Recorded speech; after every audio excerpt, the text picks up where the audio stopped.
Shalom and welcome to another in our series of podcasts from Temple Beth Am, a dynamic center for conservative Judaism in Los Angeles.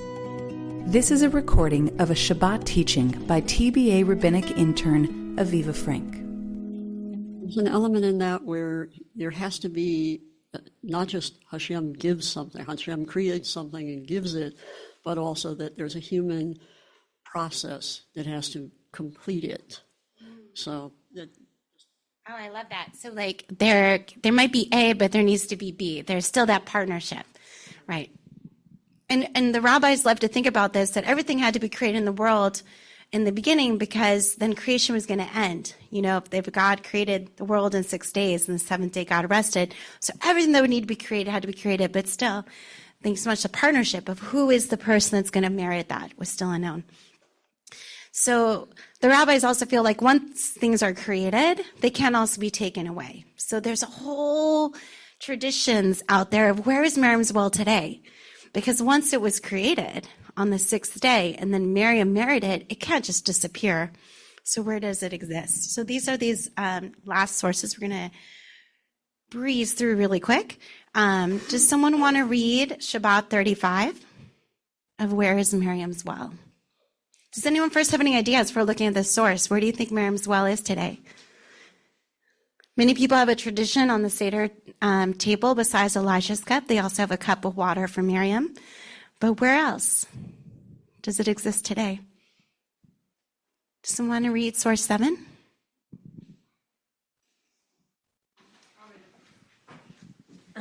Because of its similarity to Rabbi Hanina's statement, the Gemara cites that which Rabbi Chia said, one who wants to see Miriam's well, which accompanied the Jewish people throughout their sojourn in the desert, should do the following. They should climb to the top of the Mount Carmel and look out, and they will see a rock that looks like a sieve in the sea, and that is Miriam's well. Rav said, a spring that is portable, that is, that moves from place to place, is ritually pure, and is regarded as an actual spring and not as a drawn water. And what is a movable spring? It's Miriam's well. Fantastic. So there's a tradition that if you stand up Mount Carmel, he, she, they, that you can see Miriam's well. It looks like a sieve that is kind of taking out anything that's bitter or that someone shouldn't, any of the bad waters to bring the good waters. And then also that it's a spring that is portable, that it can pop up at different places wherever there's ritual pure water, which could be like a mikveh. In source 8, it talks about, I'm going to read through this a little bit, that Rabbi Tahuma said, even with water, the Holy One, blessed be he, accomplished his mission. There was an incident involving one who was afflicted with boils, who descended to Mersin in Tiberia. It happened that at that moment, the spring of Miriam rose, and he bathed and was cured. So this idea that also wherever someone goes, and there's this, the spring can rise up and suddenly becomes Miriam's well, and he was cured from his illness. And so many people then hold the tradition that Miriam's well is located under Tiberia or by the Kinneret, the Sea of Galilee. So, and here it says too, if you climb to Mount Yeshimon and sees a small sieve-like item in the Sea of Tiberia or the Sea of Galilee, Kinneret, this is the spring of Miriam. So one tradition says it might be in the Mediterranean, another in the Kinneret. But many people hold that they think the Kinneret is where it came to rest, the Miriam's well. And then here's, and the final source 9 is, I'm going to just read it really quick. This is talking about in the temple that there had been in a courtyard. In the chamber of the exile, there was a fixed cistern with a wheel over it. And some say that this also was Miriam's well, that there was water from that original rock of Harov, which was seen as originally on Mount Sinai, came to rest on Mount Moriah, and was where Miriam's waters are, the well.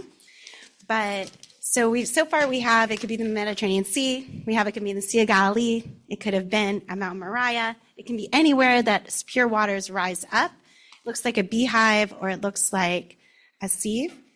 But there also is another tradition that it can rise up and be anywhere in the world on Saturday night after Shabbos ends. And so if you turn to the final page, source 10 is just talking about that the rabbis were really concerned people to go out to bodies of water at night, and because danger could befall them.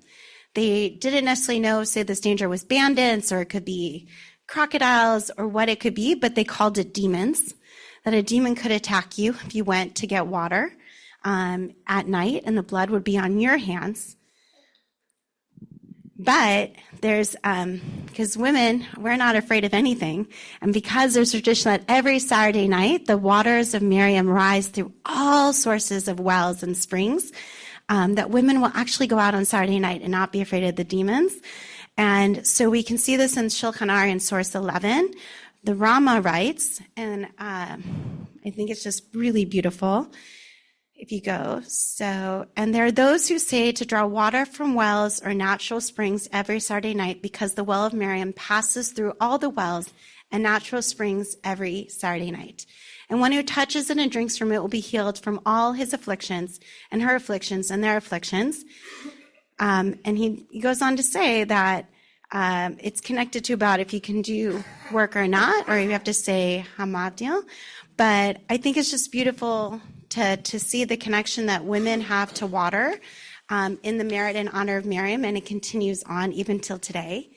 And so on this, maybe you're going to go to your Brita water filter tonight, but to just connect to Miriam. And there's actually 2 different songs, if you look at source 12 and 13, that will be sung or chanted in honor of Miriam and the healing waters of Miriam's well. And I think it's just beautiful because we see that this whole idea that the Israelites would sing to the waters in Numbers 21, and Miriam's song and Moshe's song. And water is pretty amazing. Today, I think it's easy for us to take for granted that we have drinkable water from the tap, where many parts of the world, they don't have that option. The water is polluted that comes out, or they have to walk miles to gather water. And often that falls on the women. They'll walk miles with buckets to get water from a well, and then walk back with it on their shoulders or their head and have spinal issues. So I think it's really beautiful that we can hold their story and also Miriam's story together when we drink water. Maybe look at how we approach water or hot tea tonight differently. And maybe after Havdalah today, if we want to sing some of these songs. The first one is building on the concept Eliyahu HaNavi from Miriam HaNeviah, Miriam the prophetess. And the second one on this page, number 13, is the Ladino chant that women will sing to Miriam right after Havdalah. Isn't that beautiful? And I just think it's just so beautiful. I just want to read the English. I shall drink this water from the well of the Lady, of Miriam the prophetess, who heals from all affliction and from all evil that may befall all of us. So may everyone have water to drink and access to water. Yeah. Does anyone have any final thoughts? Especially these last 2 sources bring up my favorite quote about the Ma'aneh HaYeshua from Isaiah, which is a different word because in the water of Mara and Meribah, it's Ma'im. In Miriam's well, it's Bear. I'm not sure what Ma'anaim is and how it would be different, but I assume there's also connection to Miriam. The Ma'aneh HaYeshua, the well springs of deliverance in the Siddur. Is there any significance to the word Ma'aneh as opposed to bear? Yeah, so Mayan is a wellspring or a natural spring, and so it's connected to that too. And as we can see here, that there's this idea that Miriam's well passed through all natural bodies of spring water on Motzi Shabbos.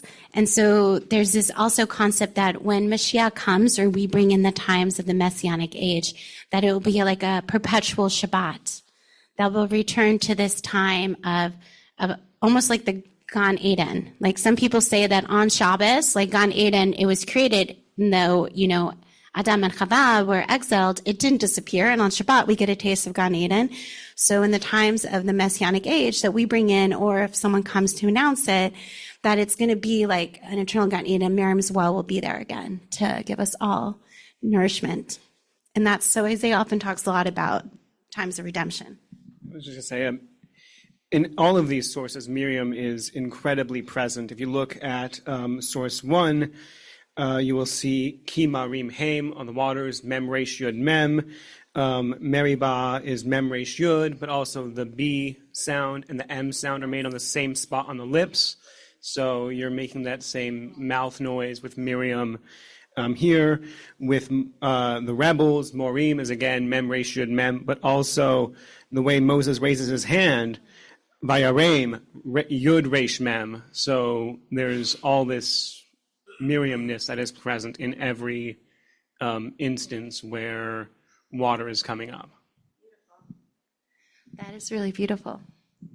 Right. And I think it's interesting too, when Miriam and Aaron talk ill about their brother, they're gossiping about him, and Miriam actually only gets punished. What is her punishment?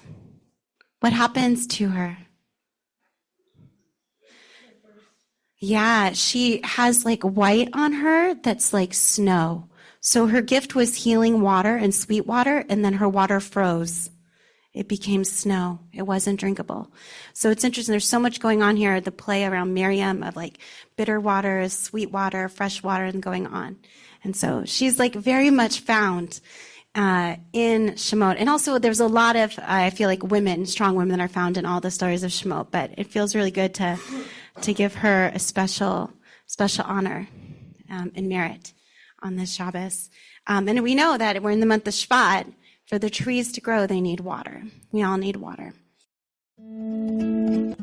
You've been listening to another in our series of podcasts from Temple Beth Am, a dynamic center for conservative Judaism in Los Angeles. If you enjoy these podcasts, we invite you to write a review on the Apple Podcast site or wherever you get your podcasts. For more information about Temple Beth Am, Los Angeles, go to tbala.org.